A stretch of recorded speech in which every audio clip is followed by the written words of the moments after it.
Hello guys, welcome back to this channel. In today's tutorial, I'm going to show you how to use Magic Mail and grow according to game of Roblox Fall Harvest event update. Okay, let's get into it guys. If you guys are playing the Fall Harvest event in Grow According to, there is one thing you absolutely need to know about if you want to keep your rare items. Okay, that's the Magic Mail. The Fall Harvest world has its own separate inventory, which means the items you get there won't automatically go to your main garden.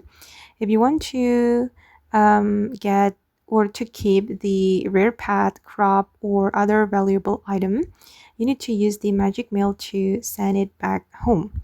First, you're going to go to the Fall Harvest gear shop right here and use your maple leaves to get the Magic Mail.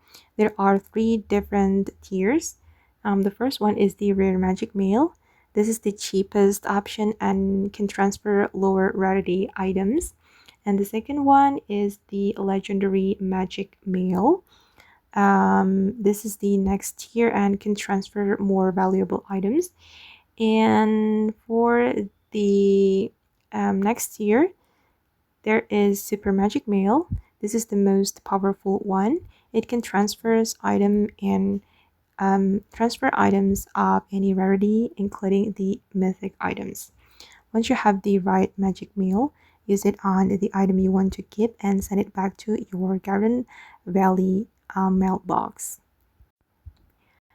And here is the most important part. The Fall Harvest World is only available for a limited time. When the event ends, anything you leave behind without sending it home will stay trapped in the Fall Harvest World. So don't wait until the final day. Start saving your leaves for Magic Mail and send your best item home throughout the event. If you want to use it, just equip it from your inventory right here. And then you're going to click anywhere. And you can select an item to send to the Garden Valley. Just like this, you can send seed, path, or anything that you want. Okay guys, and that's all about the Magic Mail and Grow Garden 2 Game of Roblox Fall Harvest update. I hope this video will be useful for you. Thank you so much for watching and bye!